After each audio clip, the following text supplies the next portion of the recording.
கல்வியின் தரம் குறித்து ஆய்வு செய்ய விரும்பினால் மாநில கல்வி திட்டத்தில் படித்த மாணவர்களிடம் ஆளுநர் பரிசோதித்துக் கொள்ளலாம் என அமைச்சர் அன்பில் மகேஷ் பொய்யாமொழி தெரிவித்துள்ளார். இதுகுறித்து திருச்சியில் அவர் அளித்த பேட்டியை சூப்பர்வைட்ஸ் பகுதியில் காண்போம்.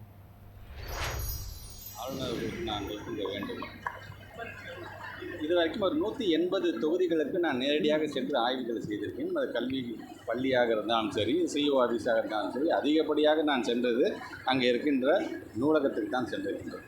அந்த நூலகத்துக்கு செல்லும்போது அதிகப்படியாக இளைய சமுதாயம் அவங்க உட்காந்து எதுக்கு ப்ரிப்பேர் பண்ணிருப்பாங்கன்னு பார்த்தீங்கன்னா, ஒரு சில 1-2 குழந்தைகள் யூபிஎஸ்சிக்கு பண்ணுறாங்க. ஆனால் அதிகப்படியாக டிஎன்பிஎஸ்சிக்கு தங்களை தயார் செய்திருக்கின்ற பிள்ளைகளை நான் பார்க்கும் பொழுது அவங்கள்ட்ட நான் கேட்பேன், புக்ஸ் உங்களுக்கு போதுமான புத்தகங்கள் இருக்கின்றதா, உங்களுக்கு அதிகப்படியாக புக்ஸ் எதுவும் தேவைப்படுகின்றதா என்று சொல்லும்போது, சார் 6ஆம் வகுப்புலேருந்து 12ஆம் வகுப்பு வரை இருக்கக்கூடிய நம்முடைய மாநில அரசாங்கத்துடைய இந்த புத்தகங்கள் அதிகமாக எங்களுக்கு இருக்கின்றது.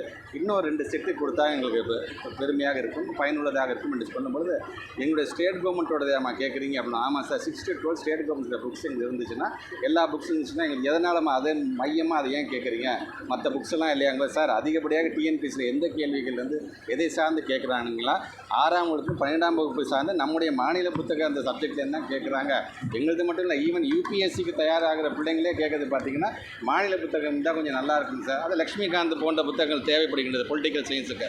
ஆனால் அதை சார்ந்து மாநிலம் சார்ந்திருக்கிற புத்தகம் தான் இன்னும் உங்களுக்கு பேர் உதவியாக இருக்குது என்று சொல்லும் பொழுது, இங்கேயே நம்முடைய மாண்புமிகு பொருந்திய ஆளுநருடைய கருத்தை கான்ட்ராடிக்ட் ஆகுது. வேண்டுமென்றால் நம்முடைய ஆளுநர் நினைத்தால் அவரை அழைத்து கொண்டு நானே ஏதாச்சும் ஒரு நூலகத்துக்கு சர்ப்ரைஸாக நான் போகிறேன், அங்கே உட்காந்துருக்கின்ற அங்கே போட்டித் தேர்வுக்கு தயாராகி இருந்த மாணவரிடம் நான் பேச வேணாம், அவரே பேசி தெரிந்து கொள்ள வேண்டும்.